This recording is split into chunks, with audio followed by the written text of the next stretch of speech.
اچھا، سوال میرا یہ ہے کہ جب ہم چھوٹے نوجوان تھے تو رشیا نے افغانستان میں انٹری دی، سوچتے تھے رشیا افغانستان کیا کرنے آیا ہے، ہوا، ٹوٹ گیا، چلا گیا، اسلام کی فتح ہوئی، افغانستان آزاد ہوا، امریکہ نے اپنے قدم جمائے، وہ رشیا میں آیا، پھر پبلک سوچتی رہی بھائی امریکہ افغانستان میں کیا کرنے آیا ہے، امریکہ بھی چلا گیا، دوبارہ اسلام کی فتح ہوئی، افغانستان آزاد ہو گیا، اب ایک نئی حکومت بننے جا رہی ہے۔ سوال عام جرنل پبلک کے دماغ میں ابھی بھی ایک ہے جو میرے دماغ میں بھی ہے، باقی تو آپ کے لیکچر سے میرے 99.9 سوالات نکل گئے جو میں سوچ کے آیا تھا ماشاءاللہ۔ یہ دونوں کرنے کیا آئے تھے افغانستان میں؟ ایک جرنل جو پرسپشن ہے سب کا کہ یہ پاکستان کے لیے آئے تھے اور پاکستان کی ایٹامک جو پاور ہے اس کے ڈر پردہ اس کے پیچھے آئے تھے۔ آپ کا نظریہ اس بارے میں کیا ہے؟ بہت اچھا سوال ہے، اور یہ بھی آپ نے مجھے مطلب ایک اچھا فیڈ بیک دیا ہے کہ چلیں آپ کے جو بہت سارے سوالات تھے وہ اس میری گفتگو سے حل بھی ہوئے ہیں الحمدللہ۔ میں اللہ کا شکر ادا کرتا ہوں، آپ کا بھی شکریہ کہ آپ نے اس کا اظہار کیا۔ جو بات آپ نے پوچھی ہے، میرا خیال یہ ہے کہ دیکھیں جو بھی دنیا میں سپر پاور بننے کے لیے اور اپنی سپر پاور کی حیثیت کو برقرار رکھنے کے لیے اہم جگہوں کے اوپر آپ کی پریزنس ضروری ہوتی ہے، یعنی وہ آپ کی پوزیشن وہاں کی ضروری ہوتی ہے۔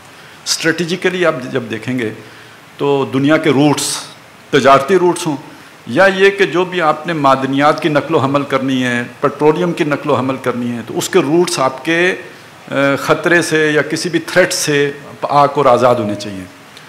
تو اس میں چند ممالک ہیں کہ جہاں پہ آپ کی موجودگی اور آپ کی پریزنس آپ کے لیے یقینی بناتی ہے، بھائی آگے سے ذرا ہٹنا پلیز، آپ کے لیے یقینی بناتی ہے کہ آپ کی سپلائی لائن کو کوئی خطرہ نہیں ہے۔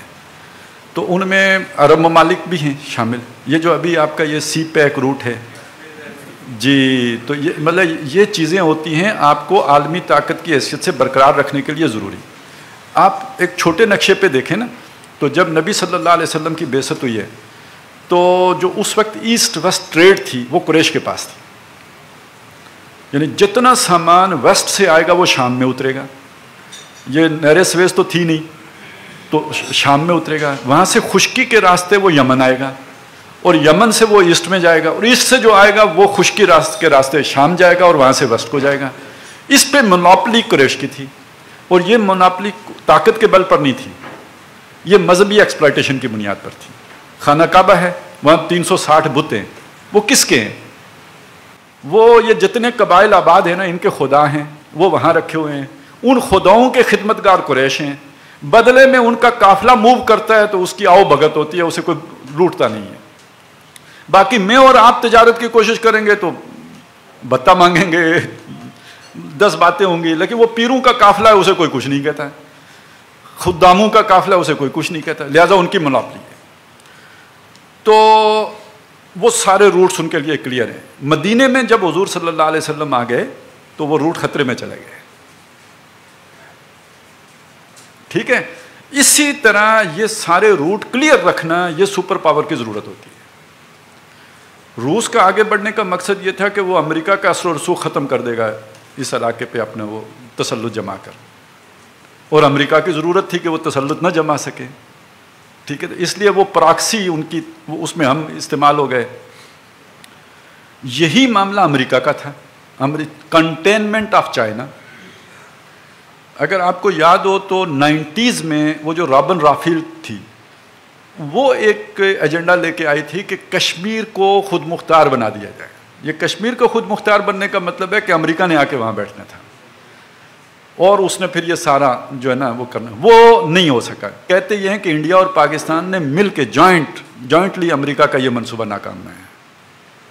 تو اب جب وہ حکومت بدل گئی، جب اس کی جگہ پہ یہ بش لوگ آ گئے تو انہوں نے کہا کشمیر نہیں تو افغانستان آ جاتے ہیں، وہ وہاں آ گئے۔ اب 20 سالوں کے بعد انہیں وہاں سے بھی نکلنا پڑ گیا۔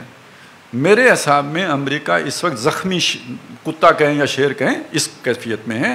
یہ صرف اتنا مسئلہ نہیں ہے کہ اسے 20 سال کے بعد شکست ہوئی ہے، یہ اسٹریٹجیکلی بہت اہم بات ہے۔ یہ خطہ چائنا کے ہاتھ میں جا رہا ہے، یہ امریکہ نہیں برداشت کر سکتا۔ اور میری اس بنیاد پر پریڈکشن یہ ہے کہ اگر انڈیا نے ہوش کے ناخن نہ لیے اور انہوں نے اسی طرح پاگل مسلط کیے رکھے جیسا کہ مودی اینڈ کمپنی ہے، تو وہ امریکہ بڑی آسانی سے انہیں پاکستان کے ساتھ جنگ پر آمادہ کرے گا۔ اب میرے حساب میں امریکہ کے پاس آخری پتہ یہ رہ گیا ہے، نہیں تو وہ اس خطے سے آؤٹ ہو گیا ہے۔ ایران میں اس کے پاس جگہ نہیں ہے، افغانستان سے وہ باہر کر دیا گیا ہے، پاکستان میں اب بہت مشکل ہو جائے گا۔ اب یہ جو افغانستان کے اس کے نتیجے میں یہاں کی اب سوچ بدل گئی ہے، یہ کسی حکومت کے لیے اب ممکن نہیں ہے کہ وہ اعلانیہ ان کو تحفظ دے سکے۔ تو اور ویسے بھی نیچرلی بھی یہ اپنی اپنی ڈیمانڈز ہوتی ہیں، جب انہوں نے سروائیو کر لیا تو ہماری تو ہر اعتبار سے وہ ضرورت ہیں اور ان کی ہم ضرورت ہیں، ٹھیک ہے، تو نیچرلی قریب چلے جائیں گے۔ یہ امریکہ افورڈ نہیں کر سکتا، لہذا اس کا نیچرل الائی پھر انڈیا بنے گا، اور یہی چائنا کی کنٹینمنٹ کے لیے بھی اب انڈیا ہی ذریعہ بنے گا۔ تو یہ اس خطہ یعنی یہ بھی ایک بہت بڑا خطرہ ہے، اور یہ ہندو کی بیوقوفی سے ہوگا۔ جو استعماری طاقتیں ہوتی ہیں وہ ہمیشہ آپ کو استعمال کرتی ہیں، یہ تو اب ہندو کی قیادت کو سوچنا چاہیے کہ وہ نہ استعمال ہوں، اور اگر وہ ہوئے تو تباہی ہے خطے کی، اور الٹیمیٹلی وہ ختم ہوں گے کہ جہاں امریکہ نہیں قدم جما سکا اس خطے میں آ کے تو انڈیا کیا کر لے گا، تو یہ ان کی تباہی ہوگی۔ ہمیں تو ہم ان کو بھی اچھے مشورہ یہی دیں گے کہ وہ امریکہ کا وہ نہ بنے ٹٹو اور ان کے کھیل کا حصہ نہ بنے۔ تو یہ مجھے تو یہ لگتا ہے سر۔